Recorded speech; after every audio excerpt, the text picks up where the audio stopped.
Problem ہے وہ یہی ہے کہ وہاں کسی پاکستانی کے ہتھے نہیں چڑھنا آپ نے.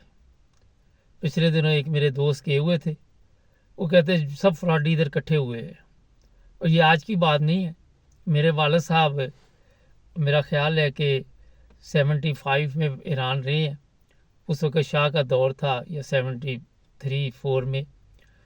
تو وہ بھی بتاتے ہیں کہ وہاں اس وقت بھی جو پاکستانی تھے اکثر تو اچھے تھے, مگر کوئی نہ کوئی آپ کو فراڈی مل جاتا تھا, اور بڑے بڑے فراڈ کرنے کے طریقے وہاں پہ ملیں گے آپ کو. جس طرح استنبول میں پاکستانیوں کے کارنامے مشہور ہے, اسی طرح اس نے بتایا کہ کوئی ان کے قابو آ جائے تو بس اس کا چھوٹا دار دیتے ہیں. ایرانی لوگ اتنے انگلش نہیں جانتے, یہ بھی ایک بڑا مسئلہ ہے. شاید نئی نسل اب بہتر جانتی ہو, مگر پرانے لوگوں کے لیے انگلش بولنا تھوڑا سا مشکل ہے. اچھا, میں جب گیا تھا تو وہاں ایرانی لڑکیوں کے ساتھ شادی کی ہوئی تھی پاکستانیوں نے, اور بڑی اچھی زندگی گزار رہے تھے. میں ان کے گھر بھی گیا اور انہیں خوب خدمت بھی کی. جب میں نے اب پتہ کیا تو آج بھی ایرانی لڑکیاں جو ہے وہ پاکستانی لڑکوں کے ساتھ شادی کرنے کے لیے تیار ہو جاتی ہیں. اب پرابلم یہ ہے کہ پاکستانی جو شادی کرنا چاہتے ہیں وہ بھی مخلص ہوں, یہ نہ ہو کہ آپ کے علم میں ہے کہ ہمارے لوگوں کے لیے کہیں پہ کوئی موقع مل جائے تو وہ فائدہ اٹھا کے بعد میں چھٹی کرا دیتے ہیں. تو یہ جناب آپ جو لوگ چھڑے چھانٹ ہیں وہ ایران اگر جائیں تو وہاں سیٹل ہو سکتے ہیں. اس کا ویزا بھی بڑی آسانی سے مل جاتا ہے پاکستان سے, کوئی اتنا بڑا ایشو نہیں ہے. اس کا ایک اور بھی حل ہے کہ ایک دفعہ آپ وہاں پہ سیر کے لیے جائیں بائی ٹرین.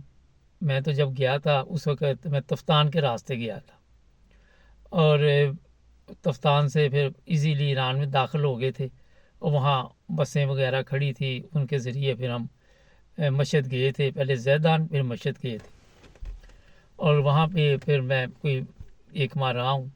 خیر, لیکن اب مجھے پتہ چلا کہ یہ جو اور بھی راستے ہیں وہاں سے بھی آپ جا سکتے ہیں, بائی ایئر بھی جا سکتے ہیں. تو جناب آپ ایک چکر لگائیں ایران کا, اور نیت یہی رکھیں کہ وہاں پہ کہیں نہ کہیں اپنے آپ کو سیٹ کر لینا ہے, اور پھر وہاں آپ کو میرا خیال ہے کہ پاکستان سے اچھی زندگی گزارنے کا موقع مل سکتا ہے. یہ نہیں کہ لڑکی جائیں, لڑکیاں بھی جا سکتی ہیں, مسلمان کنٹری ہے, اور وہاں پہ ذرا قوانین اسلامی سخت ہیں, کیونکہ اب تو شاید کچھ اور حالات ہے. لیکن جب میں گیا تھا تو دوپٹہ بھی جو خواتین تھی وہ سر پہ لینا بڑا ضروری تھا. آج بھی اس کی سختی ہے وہاں پہ. اسلامی ممالک میں یہ مسائل تو ہیں کہ آپ کو اسلامی طریقے سے بھی رہنا پڑے گا. یہ یورپ کی طرح نہیں ہے کہ فری زندگی نہیں ہے جس طرح مرضی گزارو.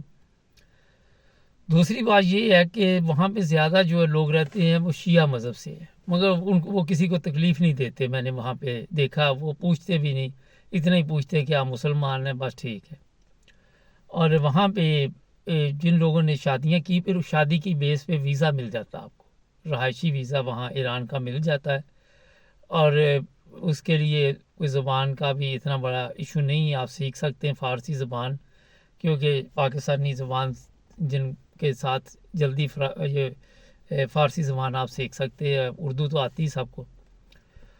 تو اس کے لیے میں آپ کو بتا دیتا کہ کئی ایجنٹ ہیں وہ 10-20 ہزار روپے میں ویزا لگوا دیتے ہیں, مگر میرا خیال ہے کہ اگر آپ خود اس ویزے کو اپلائی کریں کہ زیارت کے لیے ہم نے جانا ہے, اور پہلے زیارت کے لیے جائیں, وہاں جا کے چیک کریں.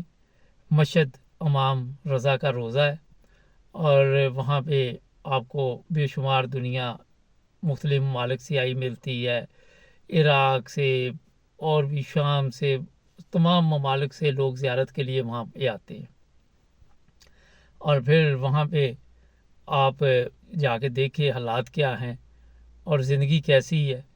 جب آپ پاکستان سے باہر نکلیں گے تو آپ کو پتہ چل جائے گا کہ واقعی دنیا کوئی اور بھی ہے, اور یہ ہمارا ہمسایہ ملک ہی ہے. پابندیوں کے باوجود گاڑیاں تو پرانی ان کے پاس ہیں, کیونکہ نئی گاڑیاں نہیں وہاں جانے دیتے, لیکن ان کی زندگی, ان کا رہن سہن آپ جب دیکھیں گے آپ بھی حیران رہ جائیں گے. آپ بھی سوچ میں پڑ جائیں گے کہ اتنی پابندیوں کے بعد انہوں نے غلامی قبول نہیں کی. انہوں نے کہا ہم نے غلام نہیں بننا, اور ہم ایک آزاد قوم ہے، ہماری طرح نہیں کہ روز جوتے 100 پیاز بھی تو 100 جوتے بھی چل رہے۔ تو جناب آج آپ کو ایران کا بتا دیا میں نے، کوئی اور انفارمیشن لینی ہو تو سبسکرائب بھی کر لیں، بھولیں نا ہمارے چینل کو، اور کامنٹس میں لکھیں، اور دیکھیں آپ کو ہمارے پروگرام مل رہے ہیں، اگر نہیں مل رہے تو چیک کریں۔ اپنا خیال رکھیں، اللہ حافظ۔